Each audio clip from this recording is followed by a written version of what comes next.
Hey guys, welcome to Braddels Gaming and to another episode of my Far Cry 5 custom map series. However, what you might notice is that this video is in an entirely new format, and for many people that follow SAM builds, you would know that this is a video concept or a video format that SAM has largely done over the last 3 to 4 years. Now, I want to give a big thank you to Sam. He has become a great friend of mine in the Far Cry world and a fellow Australian, but also a fellow Far Cry content creator. And he has supported my channel for as long as I've known him, which has been since 2018. And he has supported my channel by giving me shout outs and things like that. Albeit my channel is still very small, but you know, just the actual action of him giving me those shout outs is very much appreciated. And you know, I want to just sort of say an even bigger thank you to Sam for letting me use the video concept, the video format that has made his channel so successful, the Speedbuild commentary. Because even though Speedbuild commentaries have been around on other games, for example, like Minecraft or The Sims or City Skylines, I definitely feel that Sam was the pioneer of this concept in Far Cry, and so I wanted to still ask his permission, and of course he was happy to oblige. He was happy to let me use this video concept.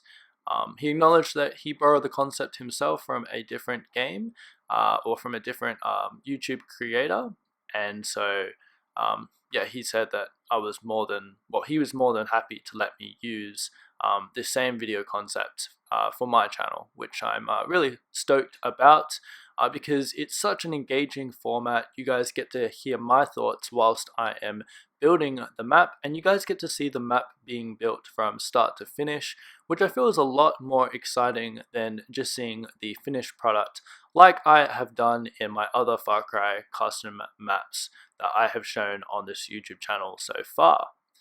So today we are going to be making another paintball map. As you guys know, I've created a couple paintball maps already in Outback Paintball and Oppression Paintball, but this one is very special because it pays close sort of homage to not just my heart, but also Sam's heart and other sand gropers out there.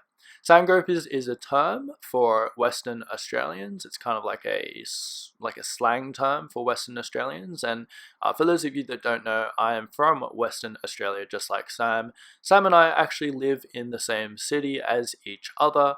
And so what I've done with this map is, whilst it is a paintball map at heart, I've actually made our Perth city skyline in the background, in the horizon of this map, so that this map is going to be based in Perth, in Sam and I's home city, and you guys will see me build that city a little later on. It's obviously not going to be to scale because we don't have the size in the editor to create a full-on city. I mean, some people definitely do make city maps, and pretty convincing city maps at that, but there was no way that I could fit Perth into the map editor.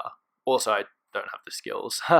I'm, you know, I have been building maps for a pretty long time now, since Far Cry 4 came out, so about 2015, so maybe about 6 years, but I don't attest to being the best creator out there. I'm a pretty basic creator as far as creators go, but at the same time, I don't think it's so much about showing, the best ability or the best sort of map, because I actually don't think that there's necessarily the best map out there. I think the great thing about the Far Cry arcade and the map editor is that there can be so many different maps and so many different visions from people to create these maps that you might have a map that is really well polished aesthetically and looks really great and all that sort of thing, but everyone's going to have a different preference for what type of map they want to play. And the great thing about Far Cry with the map editor is that people can create all sorts of different maps that they want to create, and likewise people can play pretty much any map they want to as well, because there's just so much variety out there. So yeah, it's a really exciting concept, this speed build commentary, and really excited to actually talk more about the map as this sort of hour goes on. Now, I don't know if my voice is actually going to last. I know that Sam is, well, I know that he's done public speaking, so he's a bit of a professional, but I'm more so just your sort of average guy. So bear with me if I kind of stutter or stuff up or I go silent because I don't really know what to talk about. But I'm pretty passionate about this map, and I was really excited seeing it come together as I was building it in real time. I think it took me about 12 and a half hours over 2 days to build this one. Like I do with a lot of, or I mean, I'm not studying anymore, but at university, I would always start the assignment about 2 days before it was due and then submit it a minute before the deadline. And that is exactly what I did with this map as well. So this map has very mirror parallels with my actual university assignments, because I knew that the deadline for for Sam's Community Creations Australia theme was going to be the 11th of February.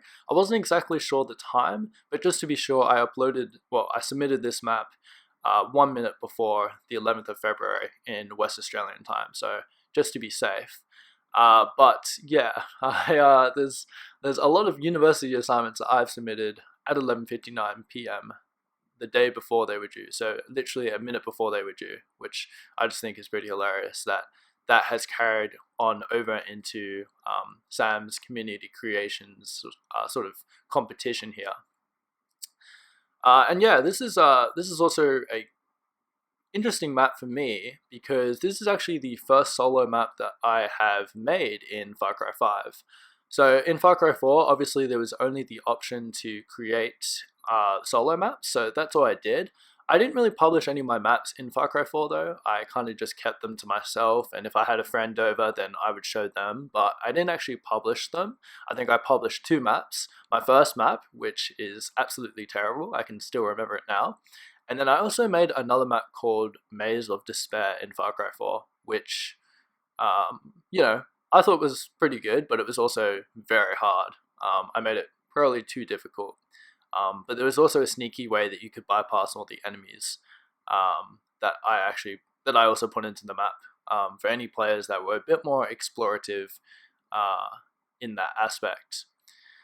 So that's what I started doing in Far Cry 4, just all the solo maps, all the different game modes, but as soon as Far Cry 5 came out and I got the game, I only wanted to build multiplayer maps because for so long I always thought it would be really cool to create my own multiplayer maps. Growing up with, Call of Duty and Battlefield and games like that, all the classic first-person shooters back in the day, I always found it really cool just to explore those maps and to sort of, from a strategical point of view, understand the different sightlines, and I always imagined myself building my own maps.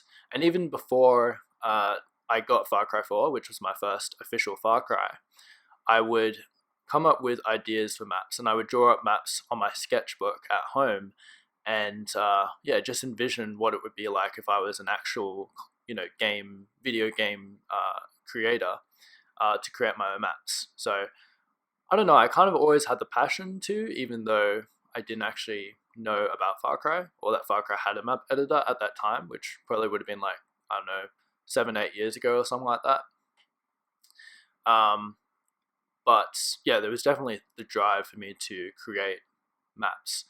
And I don't know why, but maybe it stems from when I was like a really small kid and I used to draw up like pirate treasure maps and castles and all those sorts of things. I always had a bit of that creative nous about me when I was a child, drawing those sorts of things. So I guess that's carried over. And you guys might be able to notice that what I'm actually building out of generic shapes right now is kind of the centerpiece within the paintball map, and that is actually a castle. So I'm building this makeshift wooden castle, and the reason why it's going to be sort of makeshift is where I base this map is actually a real life location in my city of Perth. So this location takes place in South Perth, which is on the opposite side of the river to the Perth Central Business District. So South Perth is a really beautiful sort of suburban area with a lot of mixed housing. There's a lot of apartments, but there's also a lot of houses as well. And this paintball map is based in a public park called Sir James Mitchell Park, which is on the South Perth foreshore, which looks towards the city. It's probably the best view of Perth that you will see. Obviously, no one can really travel to Perth at the moment because we have a hard border in place in Western Australia, meaning not many people can actually get um, into our state and into our city. But if you do a quick Google search, South Perth is definitely one of the most beautiful views of our city that you will see. And I'm actually going to flash up an image as well that'll kind of give you guys an idea of where this map is. And a little later when I build the city as well, I'll show you like what I was basing the angle of the city skyline on. I basically went on Google Maps and went into the street view, and I basically got kind of like the angle or the sight line that I wanted to build the city from in this map, and I kind of screenshotted it, put it on my computer, and then I kind of referred to it as I was building this map so I could get the right angle. I know this isn't probably making as much sense right now because I'm building an entirely different part of the map, but when I get to the city, it will definitely make a bit more sense about what I'm saying.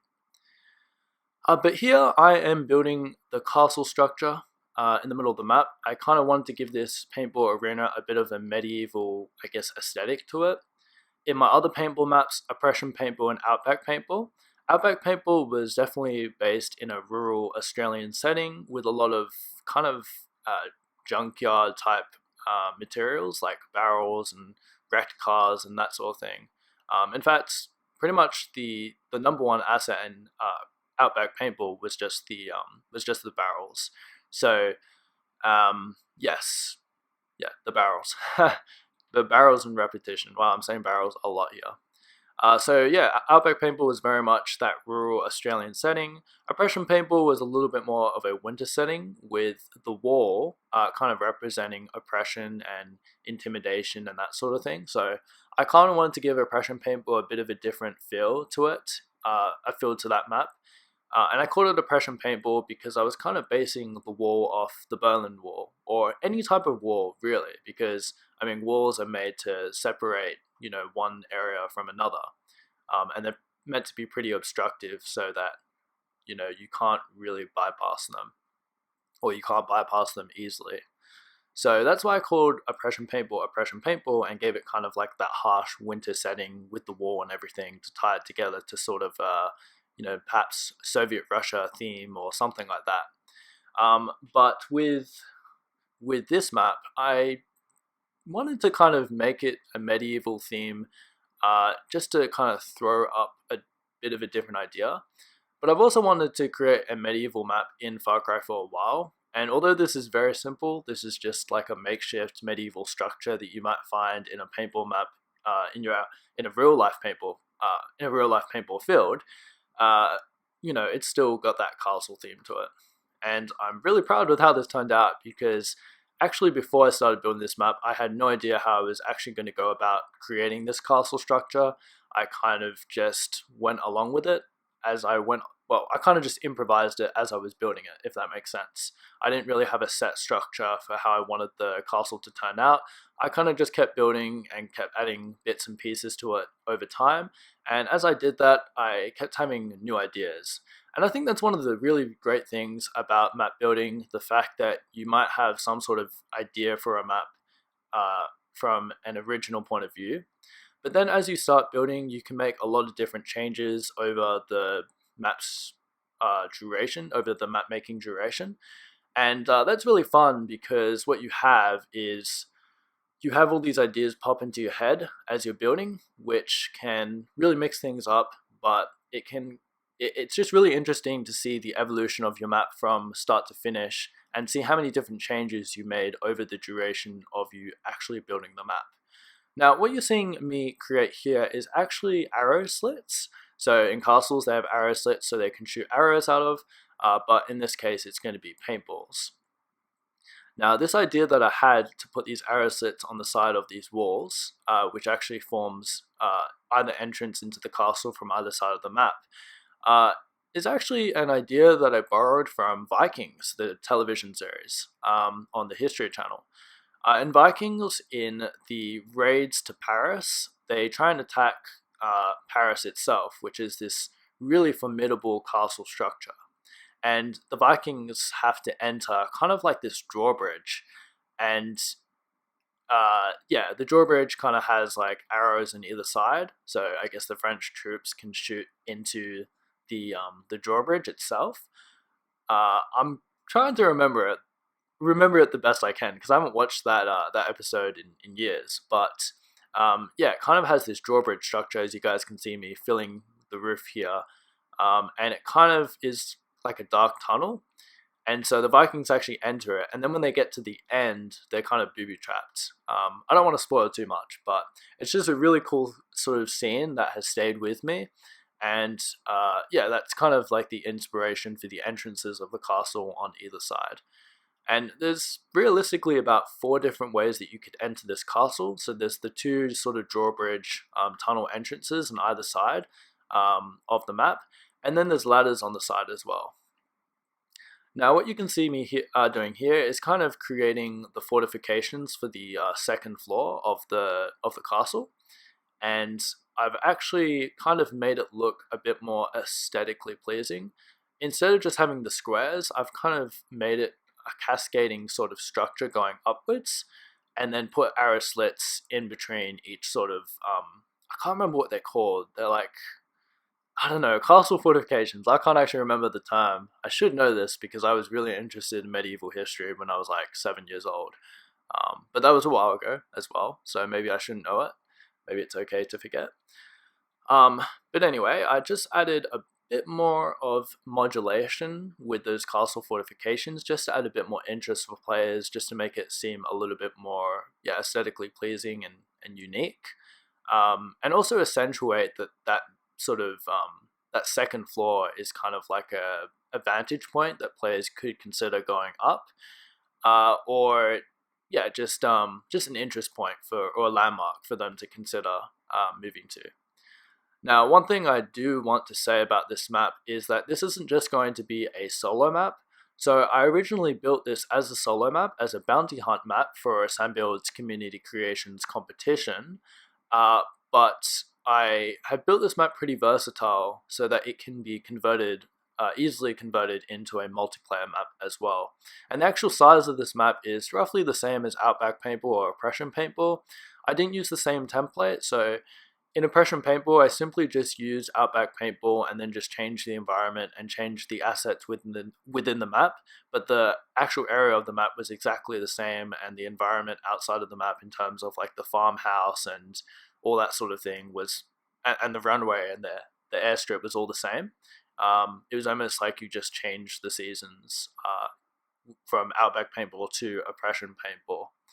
But with this one, I started it completely from scratch. I wanted to make this feel like it was a true first speed build.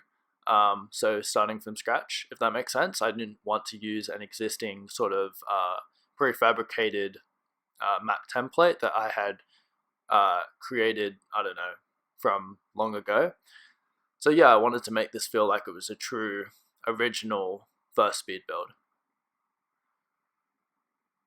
Wow, I've been talking for 18 minutes straight. Wow, I did not think I was going to do that. But yeah, I guess I am just really excited that I can finally bring this video concept to you guys. Ironically, Sam actually gave me permission to use this video concept about exactly 1 year ago. So about 1 year ago, I helped him record the Back for Blood community creations theme. Because he told me that it was really hard. I don't know if you guys might have remembered that. That was the theme where there was a crazy, overwhelming, insane amount of zombies, inspired by the Left 4 Dead Back 4 Blood game.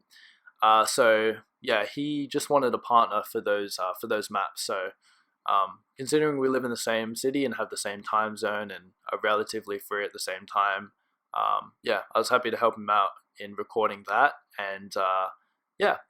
After that experience, I asked him if I could bring Speedbuild commentaries to the channel. Again, even though I know he doesn't necessarily own the concept, I still felt that he was the pioneer for bringing that concept to the Far Cry world, because I don't really remember seeing another content creator in the past that has done a Speedbuild commentary on Far Cry before Sam. So, yes.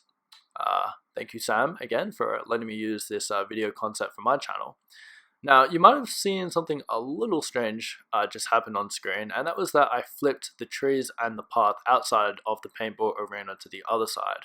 I realized that I had made a bit of a mistake in terms of where I placed the map, in that I placed the map more to one side, which meant that I didn't have as much to work with in terms of building the actual city itself if I was going to build it on the side that I had originally put the map. So I basically just flipped the outside of the map, and that allowed me greater freedom and greater space to work on the city, which I'm currently working on now. And right now I'm going to flash up on the screen an image of what I was basing the city skyline off, the sightline from the South Perth Sir James Mitchell Park view. And so you can kind of see me playing with some generic shapes in the sort of distance here, and you'll see me go back and forth a lot in this part of the build, as I'm just trying to evaluate what is the best sort of way to go about developing the sightline, so that it looks really iconic, that the angle of the city is right, and that, yeah, it just looks exactly like, our city here in Perth, Western Australia. The first building that I am building here from our city is the BHP Tower, the 244-meter skyscraper. And yeah, this definitely looks like the biggest skyscraper in Perth, I would say, just because it's quite thick. It's quite, quite thick in terms of width and that sort of thing. And so from the view of the paintball arena, I was just trying to make sure that it had the right width, that I was using the right amount of generic shapes across from one side of the building to the other. And what you see me doing here right now is actually making the crown for the building. So the BHP tower has kind of like this triangular sort of, crown on the top of it. It almost looks like a ladder, or I don't know. There's a lot of different things that you could compare it to. But what I realized is that those sort of pillars were a little bit too thick. And so I actually, not right now, but I actually end up changing them to something a little bit thinner. The reason why I was a little scared of making it too thin was I was worried about the rendering distance, that they weren't going to spawn in from the view of the paintball arena, meaning you weren't going to be able to see them. But thankfully the distance was just right, that it meant that players could see the building from the paintball arena, that there wasn't generic shapes flickering in and out from their view. And so that is what I was really thankful for, that that was able to come together and I wasn't able to have too many issues with it.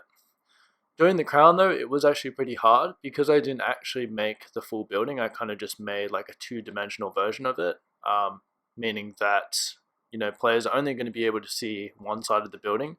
So I didn't think it was as important to make a full-scale skyscraper. I just wanted to make it look good from the particular sightline that players would be looking at it. Meant that I had a bit of trouble trying to put these generic shapes down to make the crown. I'm actually, in the post edit of this video, I'm going to put a picture of each skyscraper that I build on this build side by side within the video, so you guys can see what I'm building too. I had a bit of trouble with the wonkiness of twisting these beams sort of around. But I was pretty happy with the actual width of those beams because it made the crown look realistic and authentic to the original building. So as you guys can see, it's almost like two-step ladders going up into the sky.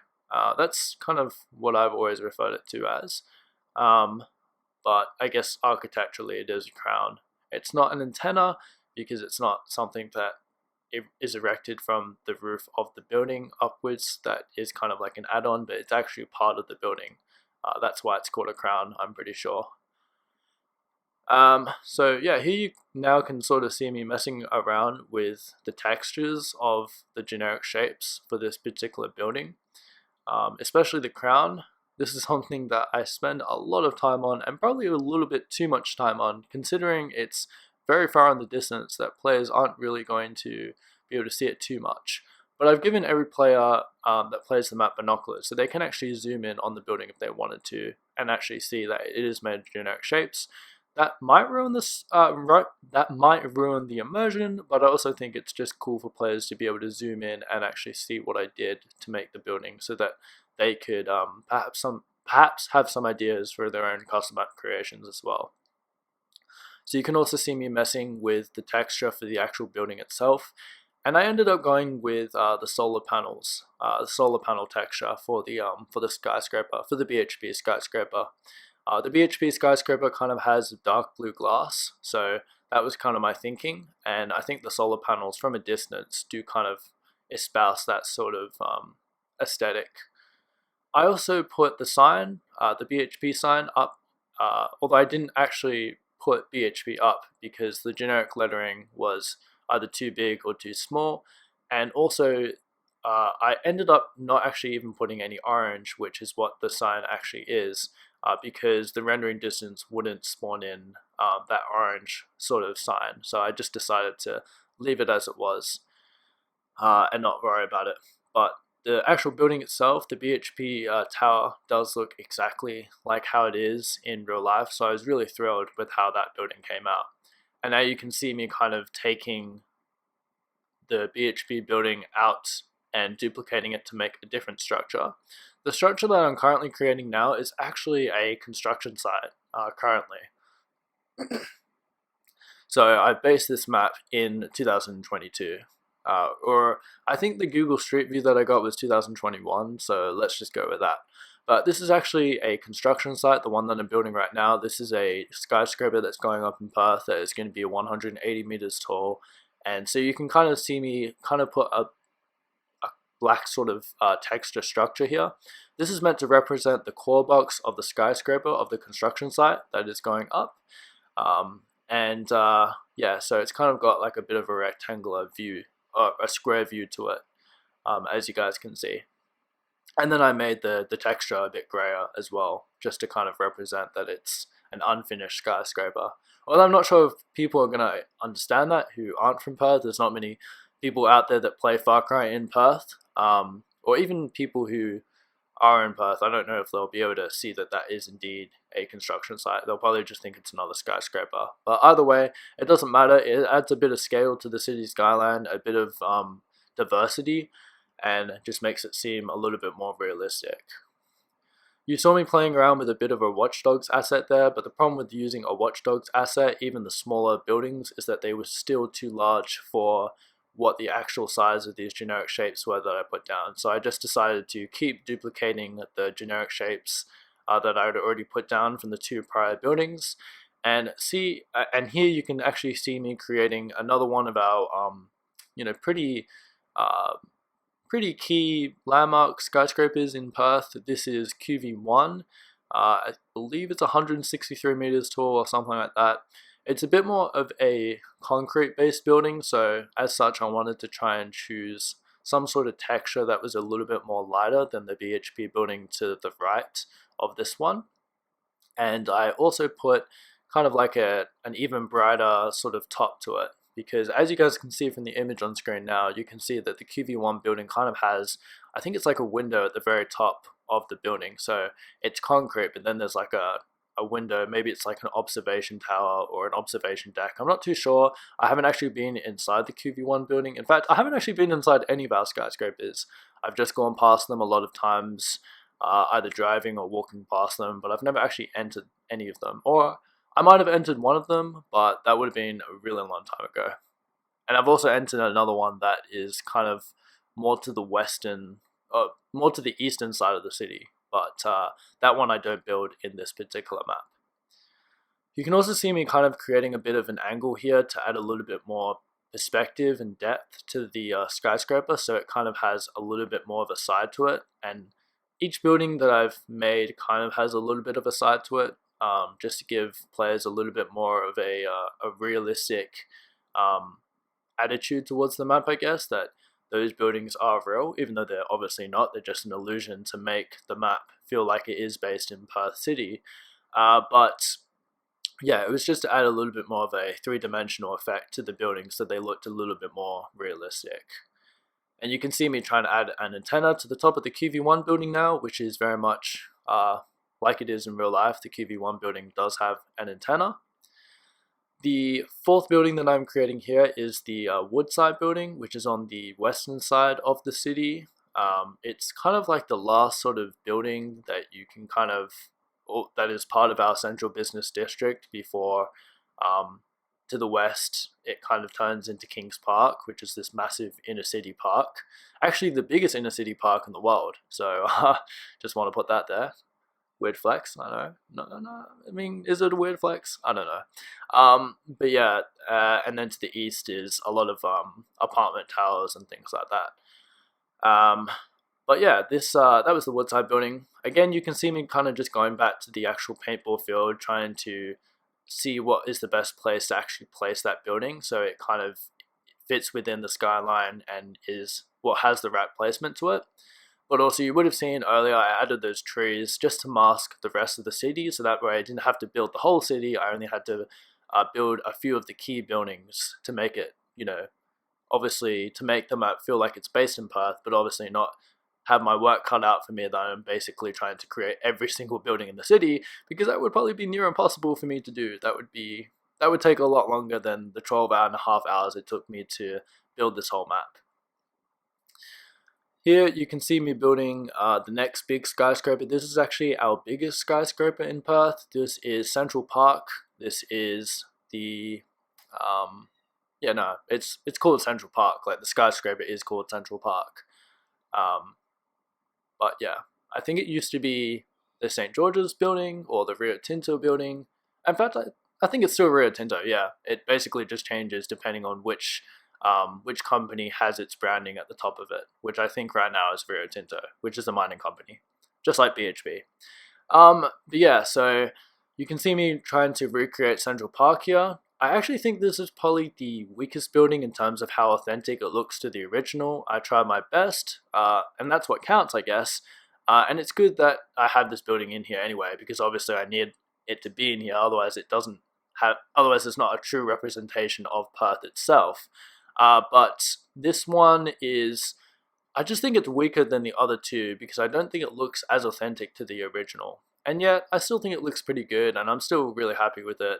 And the fact that it is there, and that it really complements the other buildings within the skyline as well, I think is something that I'm really proud of as well.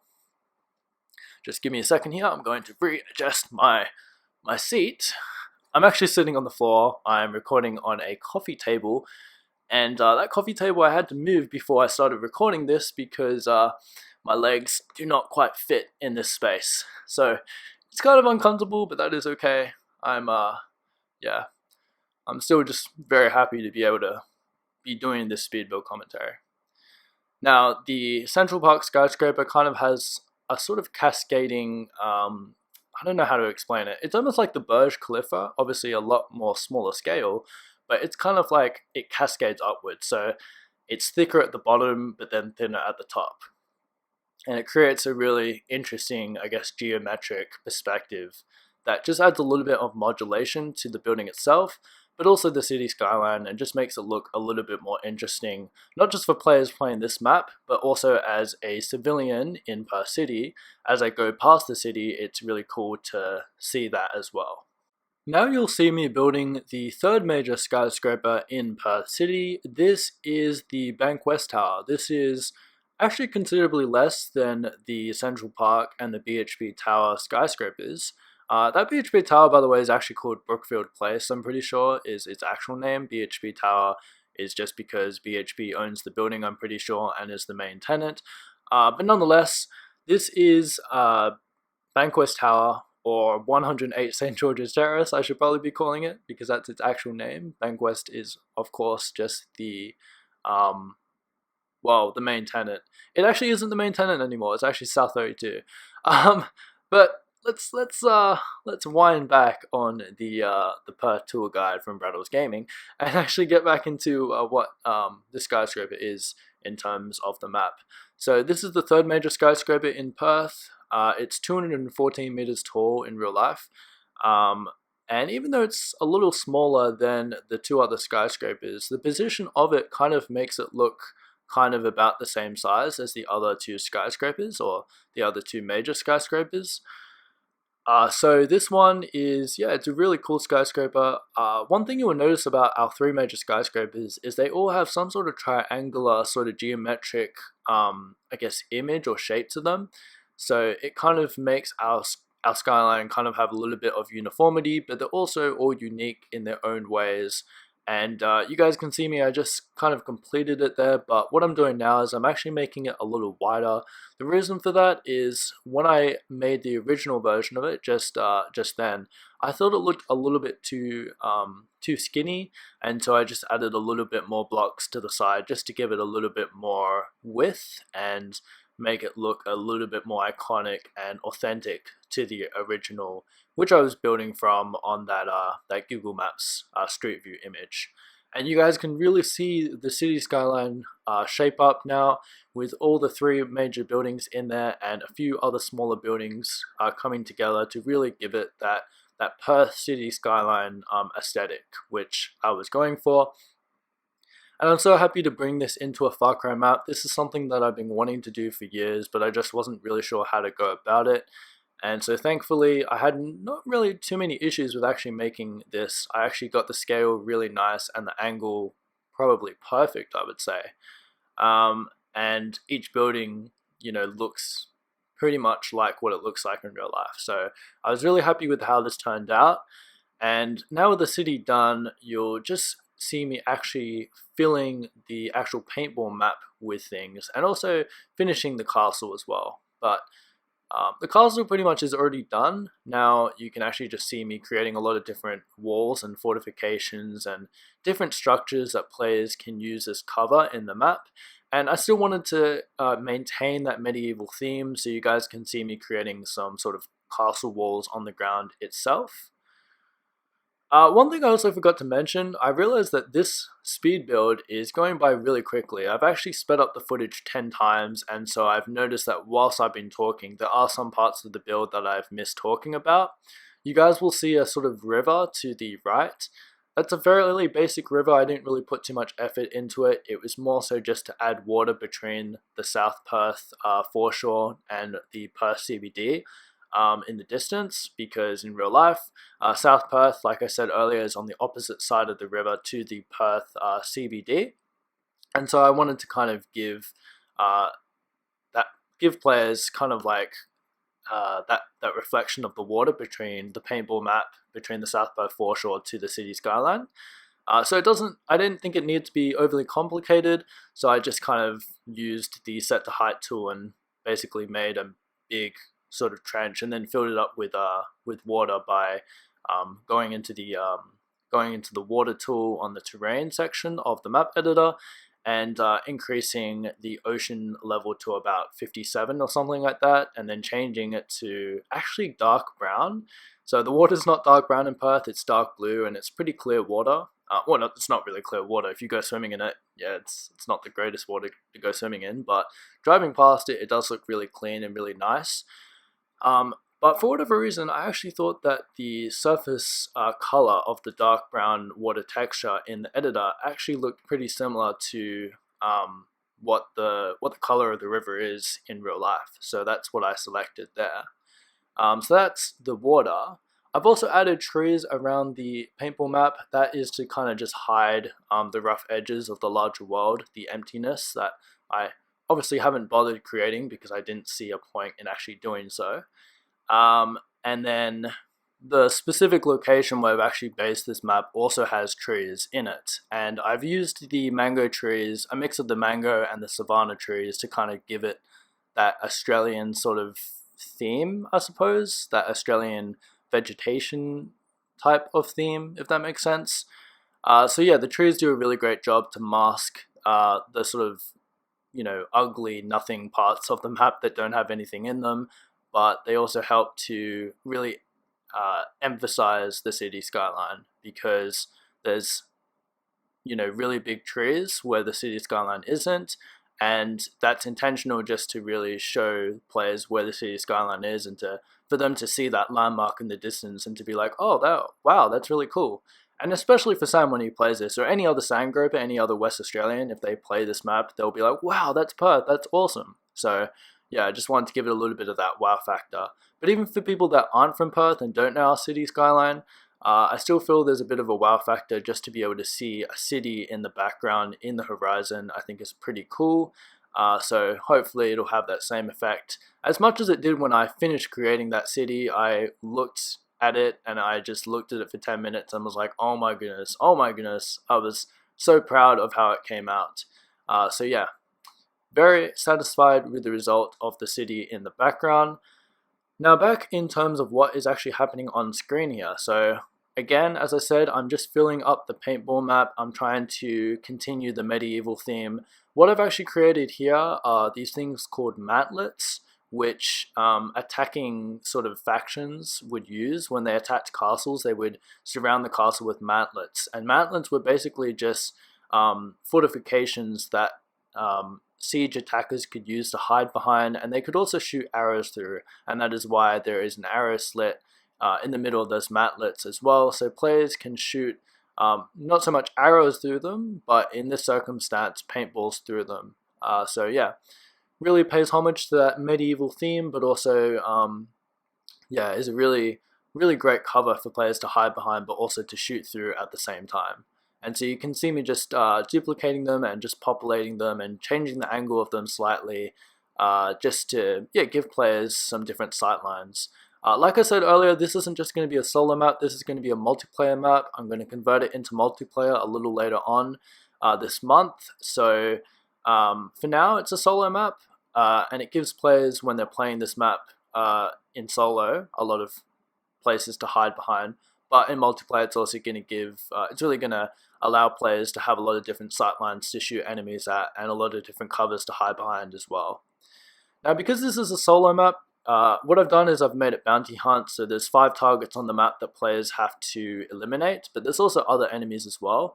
But because this is a paintball map, what I've done is I've introduced the gameplay modifiers of one-shot kills player, but also one-shot kills enemy. So if you shoot at an enemy once, they're going to die in one shot, but also if you get shot in one paintball, one bullet, you're also going to die. So this is a pretty tense map, it's pretty hardcore, but I've also not really added too many enemies. So, and I've also given the player some allies as well, some ally AI. So I've done some testing, and I do think this is pretty well balanced as far as I have tested it. So hopefully the map will be both hard and easy at the same time for players. It'll be nice and balanced, and through the testing that I've done, I think it definitely will be.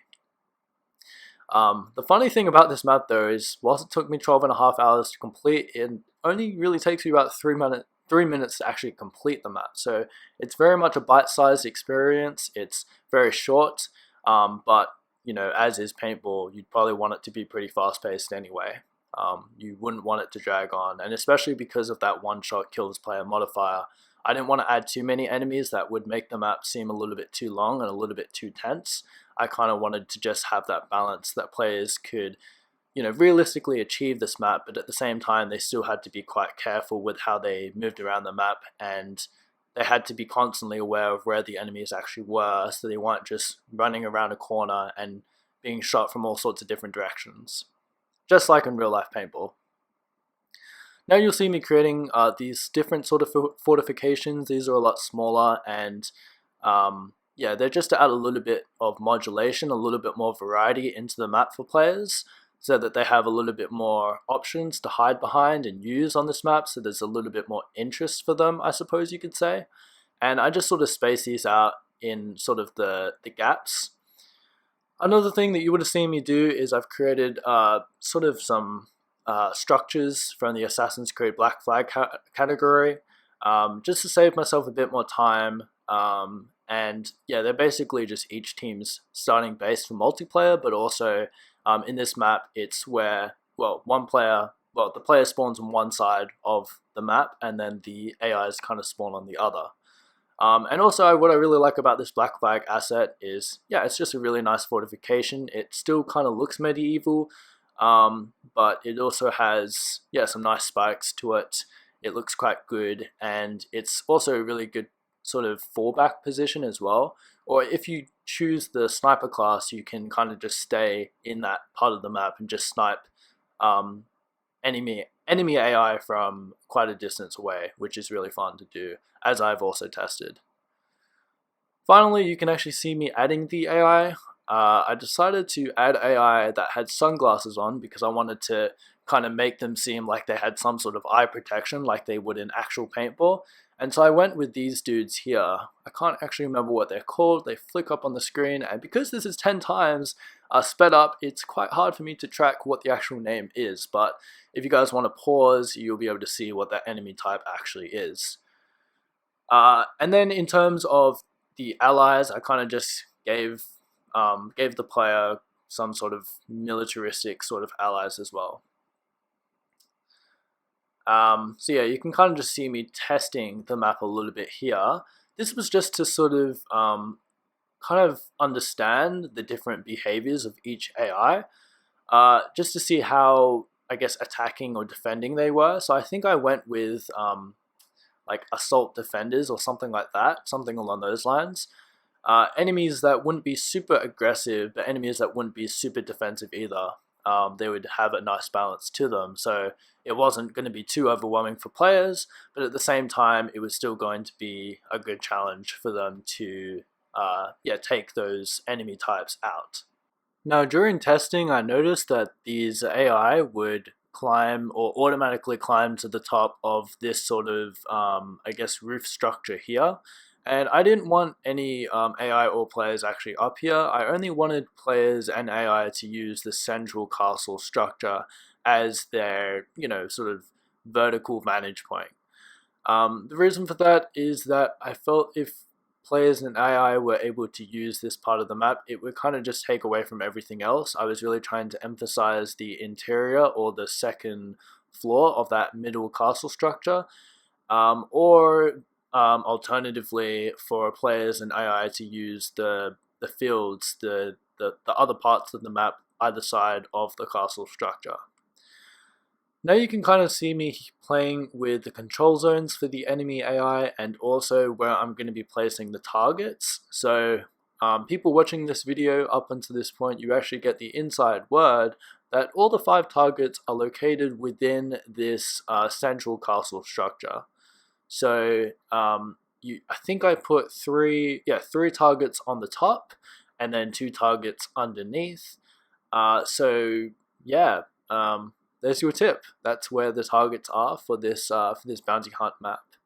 And my hope is that when I bring the multiplayer version into the arcade as well, that players will want to use this vantage point as well. That even though there's no objective sort of game modes in Far Cry 5, that in the Far Cry 5 multiplayer, that players will still want to radiate towards this vantage point, just because of its, I guess, landmark sort of appeal, but also the fact that it's really it's the highest point of the map. And it gives you a great vantage point over the rest of the map in terms of the surrounding fields. So it's a great defensive position, but it's also a position that can also be easily attacked from either side. There's a lot of different sight lines that can sort of get a hold of anyone up there. So in terms of this bounty hunt map, players can kind of use the widths of the map to kind of snipe out the targets from those positions, or alternatively they can sneak into the structure or go up the ladder on the side, and there's just multiple ways that they can get to the targets and take them out, which is a really fun I guess thing for players, because it adds a little bit of replayable value to the map, but also kind of allows them to think for themselves what kind of strategy they want to employ to be able to take out the targets. And with any game really, whether it's an open world game or a first person shooter or whatever it is, I feel like a big part of the fun of actually playing the game is trying to devise your strategy for how you're going to complete that particular mission or objective. Continuing with what's happening on screen, I continue to test out the AI options I had for both friendlies and enemies, and also the control zones, just trying to come up with ways that I can make the map feel action-packed and fast-paced, but also not overwhelming the player. So I sort of experimented with some rush points and things like that, but what I've realized is that you can't actually use rush points with allies. Maybe you can, but I'm not very experienced with this. As I said, this is my first solo map in Far Cry 5, so a lot of this was quite new to me, but thankfully it all turned out really well despite my newness to it. And so yeah, I just ended up going with some move and defend control zones, I believe they were, and yeah, basically just linking either my AI or the enemy AI with those control zones to yeah, create a pretty fast-paced environment. But again, my number one sort of um, thing that I had on my mind was I didn't want the players to feel really rushed at the start of the game. And so a lot of the enemy AI don't actually have a control zone. They kind of just wander around at the start of the map. But as soon as the shooting begins, they then go into active aggressive mode, which actually is pretty funny because it's what you might notice is at the start of the map you'll see some enemies just casually walking around a paintball field, and I just think that's absolutely hilarious because it's like what kind of person does that? So yeah, I had a bit of a chuckle about that one, but yeah, nonetheless pretty funny, but it's just kind of, I guess, a necessary evil I had to have, so that players weren't feeling as if they were being so overwhelmed at the start of the match. They kind of had a little bit of time to explore their different options before picking one to actually execute. You'll see I recently just changed the actual texture on the ground to give it a bit more of a green feel and not the default white view. And then I also yeah, just continue to increase the vegetation, trying to hide all the emptiness from within the map to the exterior of the map. And another sort of method I used to hide the outside ugliness of this map world was to increase the fence line on the three sides of the map, basically just doubling it.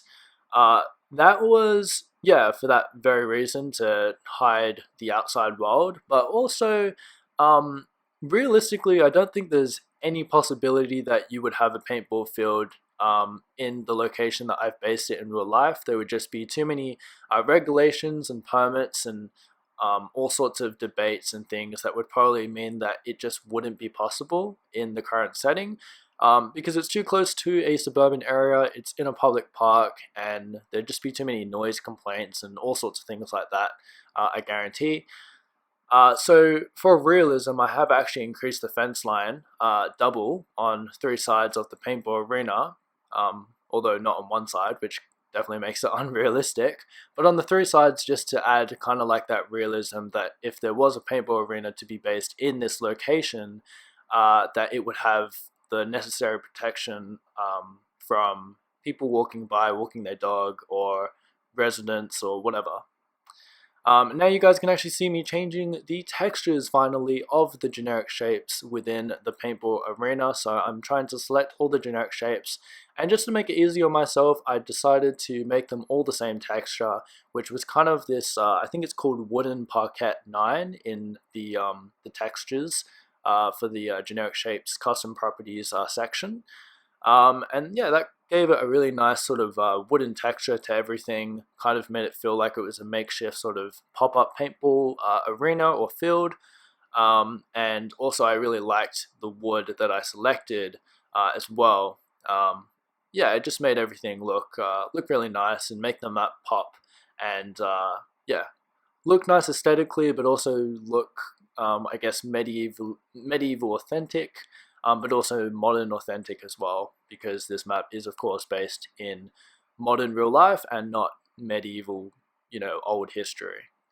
I do a quick check here at the end to make sure that all the generic shapes have some sort of texture on them and they're not just the default sort of canvas. But now I'm going to be working on another important part of the build, which is actually the finishing room for when players eliminate all the targets. And this is actually the first time I've also used a script in a map. Obviously there's no scripting in multiplayer, so I've used a few scripts in this map just to give it a little bit more interest for players, and yeah, just to mix it up a bit. They're fairly simple scripts. I didn't really want to overcomplicate this build and make it really I don't know, out there in terms of the scripting, as I have seen some insane scripts in other maps. But I just want to keep it simple, you know, kind of keep it to my skill level in terms of scripting, considering it was my first time. And yeah, you'll see me here building the finishing sort of building. This is where players will teleport to once they eliminate the targets. And the really cool thing about this building is it also serves as a great vantage point over the rest of the map, so players kind of have a little bit of a reward when they finish the map. They can kind of just take their time before going to the extraction zone. They can explore, well, they can kind of look over the paintball map. They can also look over the city skyline in the distance. And yeah, this structure, I'm probably going to keep it in the multiplayer map, but I don't think I'm going to make it accessible because I don't really want to ruin the flow of the game in the multiplayer version. But it's just going to be there sitting in the multiplayer version. And I guess if this was like a real life location, that building could also serve as maybe the place where players in real life can buy or can hire out the paintball equipment to be able to play some games in real life. It's kind of like a bunker or a shop or something like that. So yeah, I make this I make another generic shape custom structure. At this point, I was like, oh my goodness, I'm so sick of these generic shapes, because I encountered a lot of issues with duplicating the generic shapes in the build and trying to make everything fit together in a symmetrical sort of way. It was definitely quite difficult to do. But yeah, here you can also see me experimenting with the scripts, just trying to work out how to teleport players and use the triggers and the scripting and how it all works. And so I do a little bit of testing here as well to make sure that the script actually works the way that I wanted it to. And I die, as you guys would have seen for a brief second there. But yeah, just to work out the scripts and do a bit of testing to make sure it all works. And here I'm continuing to build the final sort of structure. Again, this is the place where players spawn at the end of the map. The other important sort of thing that this finishing sort of section was just to give my own self a shout out, so players that play this map can know that I made the map, that it has been created by Braddels Gaming YouTube. And hopefully players, after playing this map, they will see the signage and they will come to this video and come to this channel, and hopefully we can continue to grow the small sort of community we have here at the Braddels Gaming YouTube channel. So here I am, basically just making some windows so players can look out of them and see the paintball map itself, but also the city skyline, the view in the horizon. And I decided to make it a plywood structure with some pressed wood as the flooring. Fairly basic, fairly simple, not too extravagant. Originally I was just going to use like colors, like the color generic shapes, like you can see right now. But I decided I would just go for a little bit more of a realistic tone so it fit in with everything else in the map. Although something that I don't actually make as realistic is the effects that I add in the finishing rooms, like the racing checkpoints and the fireworks and those sorts of things, because I still want to give a little bit of, I don't know what it's called, I don't even know how to pronounce the word, bit of bazam, or a bit of, I don't know, I am really struggling to find the word here. A bit of showmanship or something, I don't know. I just tried to add some interesting effects at the end of the map to give players a little bit of excitement that they have finished the map. And here you guys see me executing the tedious process of using generic letters to spell out words. You know, it's nearly the end of this 1 hour of commentating, and you can probably tell I'm starting to stutter quite a lot, and my voice is starting to get pretty croaky. So yeah, and that just goes to show even more massive respect for Sam Builds with these Speedbuild commentaries, because it does take a lot out of you in terms of what you actually have to say.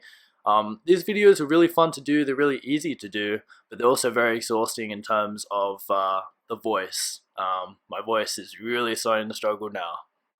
But here you can see, created by Braddels, and then yes, the rest will start to flash up on your screen in very quick succession. In fact, I'm actually going to cut this part out of the video just to shorten the video a little bit more.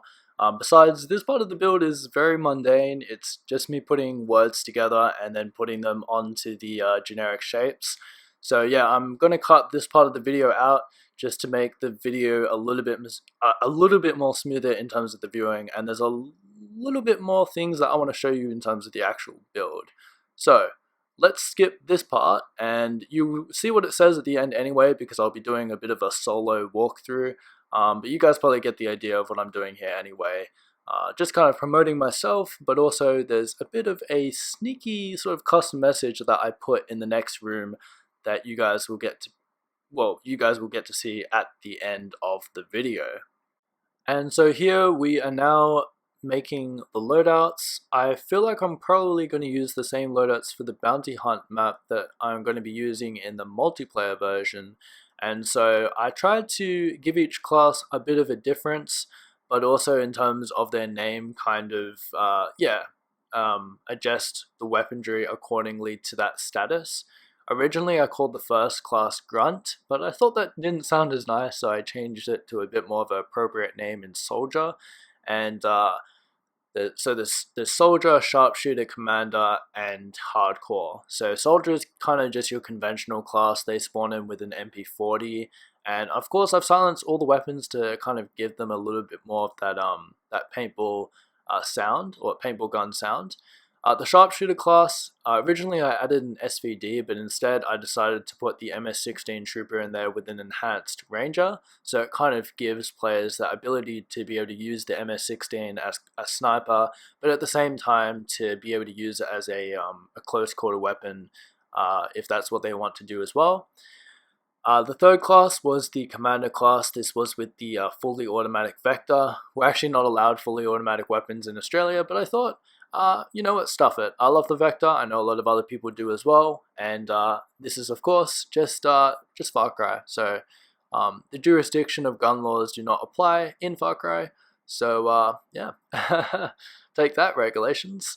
So yeah, the third class is the Commander class with the Vector. I actually did a test here, and originally it had the SMG-11 in there as well, but I realized that the Vector on itself is already pretty overpowered, so I decided to take out the SMG-11 and just give the Commander class the one gun in the Vector.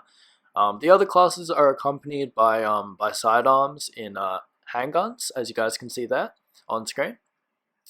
And then the final class, the Hardcore class, was literally just the 6PG silenced. No extended magazine or anything like that. It was just the pistol, and that's for players that want a real challenge to complete this map.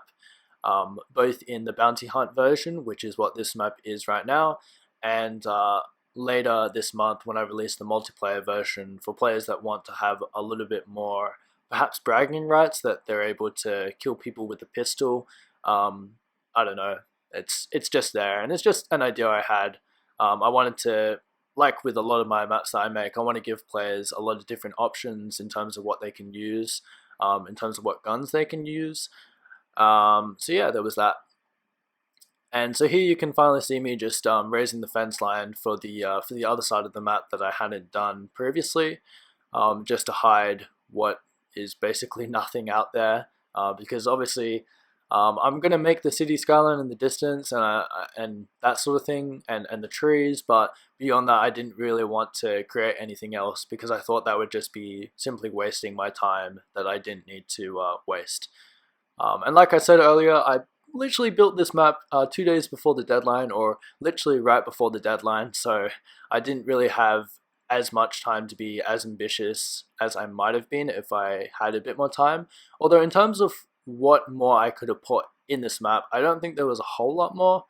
So yeah, I did originally have an idea to have some sort of script where you would have a slow motion sequence where you would enter the castle and would then have to take out the enemies in slow motion, but I kind of just went with a simple approach of players just have to clear the map of the enemies or the bounties, and that's basically it, and not ruin their immersion. That pretty much for the whole duration of this map, it's just normal, fast-paced, classic paintball gameplay. And finally here, I am selecting the environmental options. I don't really change too much. In fact, really the only thing that I did was add cloud cover, and I experimented with a lot of different clouds. Perth is a pretty sunny, clear sky city, but I want to add a little bit of clouds just to add a little bit more depth and perspective in the map, and I kind of thought it made the city skyline actually stand out a little bit more, and made the city skyline look even bigger, even though it makes perhaps the clouds make it look a little bit smaller. I definitely think it helps with the perspective. And so that's kind of the finishing touch there. That's basically the map completed. I actually do one extra thing off camera, which is implementing the invisible walls, which isn't really part of the build itself. That's kind of just a menial task that you have to do to stop players from escaping your map. And the other thing I did was I added some volume boxes within the interior castle structure, just to make the gun sound a little different. So this solo gameplay doesn't have the volume boxes on it, so you're not going to get a bit of an echo, like an interior echo that you would if you did have a volume box in here. But what I did off camera was I quickly added that before publishing it into the Far Cry 5 arcade. And so now you guys can just see me doing a quick playthrough here. Like I said earlier, it may have taken me about 12.5 hours to build this map, but it took me just 3 minutes to complete it. It might take longer or shorter depending on what people's approach is. For example, if people go straight to the central structure, they're probably going to run into the targets pretty quickly, and the map's going to end quite quickly as a result. But if players take a bit more of a thorough approach and perhaps try and search the whole map for the targets, then their playing experience might be a bit longer. So this is very much a bite-sized experience for players. It's a very short map, but I kind of wanted to just offer players a simple map offering. I didn't really want to be too ambitious, especially because it was my first solo map. But also, paintball maps are pretty easy to do, and they should be fast-paced because it's paintball, and paintball is a fast-paced experience both in real life and for any sort of paintball-inspired game or map such as this one. But otherwise, I am going to wrap up the video here. Thank you guys so much for watching my first speed build commentary. I hope you guys enjoyed it as much as I did to actually create it. But yeah, I can't wait to do so many more of these in the future of the Braddels Gaming YouTube channel. I'm really happy with how this map came out. I hope you guys, by watching this, maybe came up with some ideas of your own, or maybe some methods for building that you could use that I used. And I'd greatly appreciate if you guys could give me a like on this video and subscribe and hit the bell icon if you're new around here for future channel notifications. But also to give me any tips, any feedback, any praise that you thought on my first speed build commentary in terms of the video or the map itself. And again, a massive thank you to Sam Builds, for all the support as well. Here's the secret message. Shout out to Sam and other Sam gropers, and champion.